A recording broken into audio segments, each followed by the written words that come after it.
Hey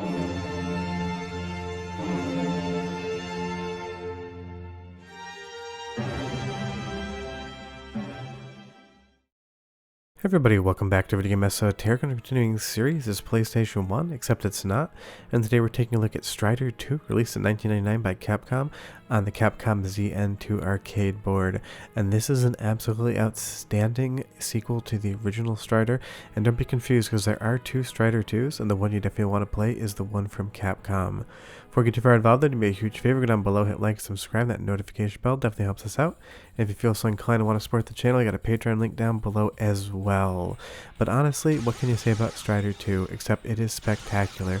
From start to finish, it is awesome platform action bliss. It's half a beat 'em up, half a run and gun, and all things amazing. And I love that Capcom kept the characters, as well as your opponents, in sprite-based form while using the 3D power of what is the ZN-2 board here, or the PlayStation 1, for some of the enemies and all of the backgrounds. Now this game is available on PlayStation as well, and it is as good of a version. I'm just playing the arcade version here because why not? But hilariously, I have this game in my PlayStation 1 collection, and it came out as a 2-disc set with the original Strider, and somehow they managed to screw it up completely. You put the Strider 2 disc into your PlayStation 1, what are you going to be playing? The original Strider. You put the original Strider disc in your PlayStation 1, what are you going to be playing? A Strider 2. That's right, they reversed the disc art or the disc contents, and you basically have the opposite games on the opposite discs. It's one of the only times I've ever heard of that happening, and it makes me laugh every single time. I'm sure whoever did that felt pretty bad about it. But talking about Strider 2, it is just so incredibly good. All of the levels are varied and diversified. The combat is amazing, and you just get levels like this. We are traversing this flying car stage, and there are death pits below us, and we're having active combat. Kind of feels like a scene out of the Matrix, but it's just incredible, and that is all down to the fact that the control in Strider 2 is spot on perfect. It might be one of the best action games in a 2D format as far as control is concerned. Strider is very responsive, the controls work great. If you make a mistake, it is on you. All of the jumping, climbing, and hanging mechanics just go to make it feel like you can do anything on screen you want if you know where you're going. Even a boss fight like this, you think you might fall off the Emperor Dragon, but there's just enough tail there that if you grab on at the right time, you can recover from what's going on. And when you do that, the sense of accomplishment is just amazing. But I love how the dragon rises up into the sky and you get that full moon in the background.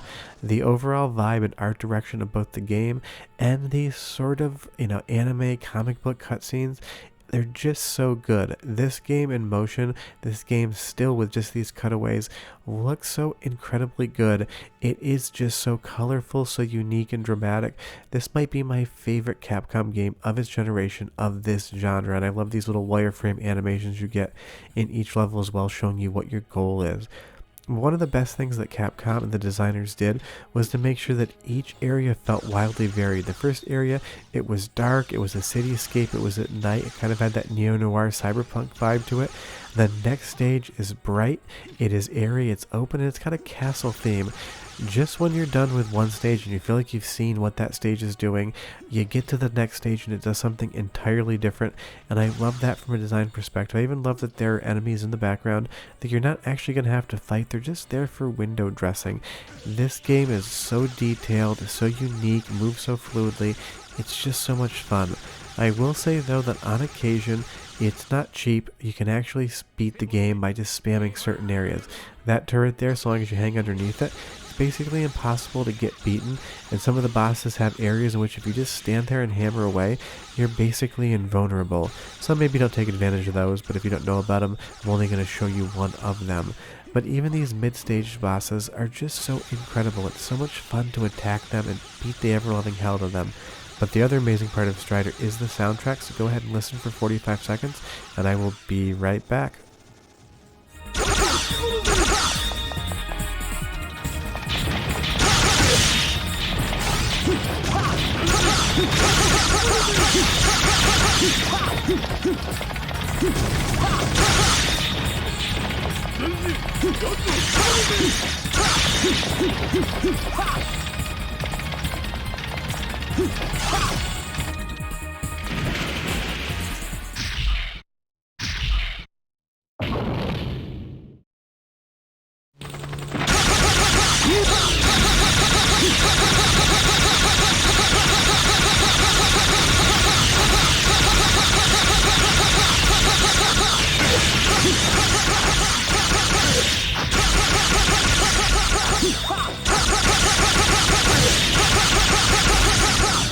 love that little escape sequence too when you're running down the hill and you have to jump at just the right time. And I can't stress enough again at just how good the controls are in a game like Strider 2. If the controls were not responsive and they weren't fluid and you took some deaths because you felt like you did the right thing but the game didn't cooperate, this game wouldn't be anywhere near as successful as it is. The tight controls, the responsiveness, and the ability to hang on things just make this game feel absolutely incredible. And you can't complain either of penguins in helmets holding rifles. I love that. Even though I really don't think penguins would be trying to attack you. I don't know if they're trainable to attack. Leave me a comment down below if you know about attack penguins. I would love to hear about it. That's a joke, but if they actually exist, please do tell me. I'd be curious. But I love as you get further into this stage, it starts getting a little bit darker, and you go up into the sky here and traverse. And that's the thing about Strider. There's a lot of traversal going on as well.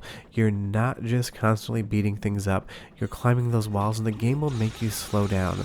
But again, here on the Beluga F, this helicopter right here, there are some spots which you can stand in that none of the attacks seem to be able to hit you.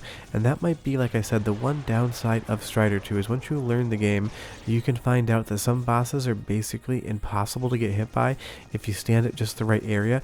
But the nice thing is you get another escape sequence. You get to the end of this and you have to do a double jump to safety. And if you don't know that's there, you might die once, and that might be slightly cheap. But honestly, since I know it's there, I don't mind. And as you get inside here, the game is constantly giving you new mechanics to play around with. Now all of a sudden, with some audio cues, the gravity will change and you can fall into some death pits here like I just did. It doesn't feel cheap, it warns you that they're there, but I do love how this game is constantly varying up its mechanics.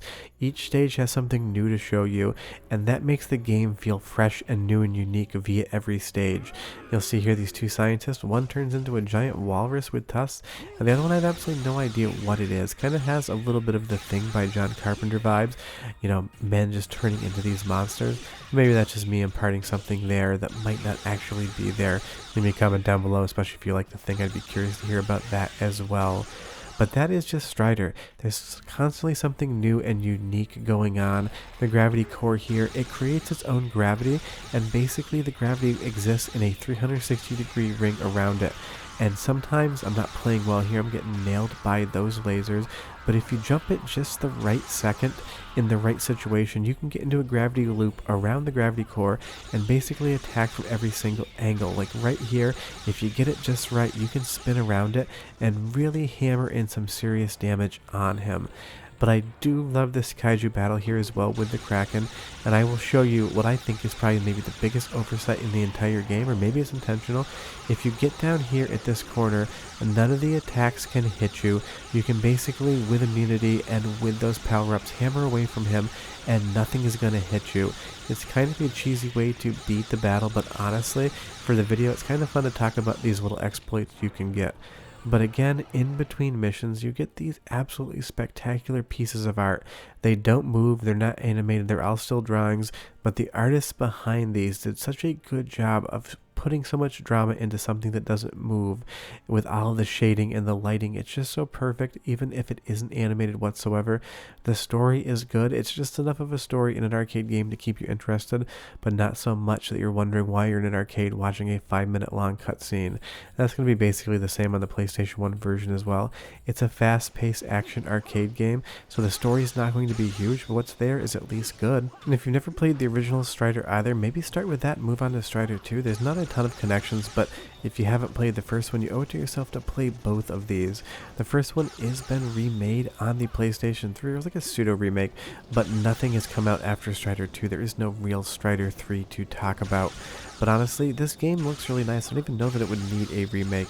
And again, just changing up with the mechanics as you're outside this ship here, all of a sudden the wind that you're fighting into is going to start pushing Strider around, and it's just constantly going to be giving you something new, and that's what this game does so well, is it's constantly showing you a new mechanic. And I love these scientists behind the door, breaking that wall down there, and they try to run away. They get what's coming to them. They might not have a weapon, but they're working for the bad guys, which means they are fair game to me. And that's just what this game always does well. I love how it pivots up that camera angle. It almost becomes like a 2.5D affair sometimes.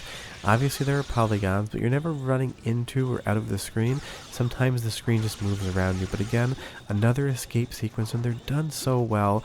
The flashing red lights, the audible noises, everything is so much fun. It's telling you to rush and that you need to get to that later part of the area before the timer runs out and something bad happens.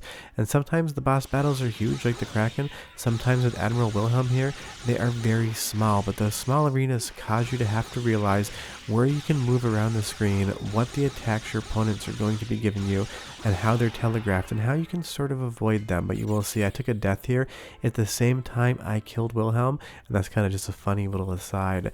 But we're into the final base, and we have to terminate the Grandmaster, and this final area, I will say, it gets exceedingly hard. This game, when you're towards the end, wants to make sure it gets a couple more quarters out of you before you see the ending. It's a little bit cheap, but not so much that I'm really going to strike it for it, because I will say Strider 2 is one of the best 3D arcade games Capcom ever made in this genre, so I'm going to allow them to be a little cheap towards the end here. And you actually have to fight another Strider as well, and that mechanical dragon comes back for one last showing. You will, in some instances, have to refight the bosses, like the gravity cores are going to show up a second time. I cut it out of the video because you've seen it once, but towards the end, it feels like maybe there's a little bit of artificial prolonging of the game to make it so that it, maybe throw another quarter or two in there. The first stage of the Grandmaster battle, it's fun. I love this moon base where you can see the Earth here. It's technically the third moon. I'm not sure in the Strider universe where those other two moons came from, because in my universe there's just one, but hey, maybe the third moon has some more fun things like a bar or a casino on it somewhere. But the second stage of the Grandmaster battle is where it gets a lot more of a spectacle, and I'm going to show you a little bit of it, but not all of it, because if you haven't played the game before, I don't want to spoil too many things for you. I haven't really given you a whole lot of the story, and I've only shown you about maybe 20% of the game. But if you've never played Strider 2, you owe it to yourself to play it. If you got a PlayStation 1, buy a copy. If you don't, emulate it on PlayStation 1. If you got an arcade board, you're probably not watching this video. Short of that, that's Strider 2, 10 out of 10. See you guys next time. Bye-bye.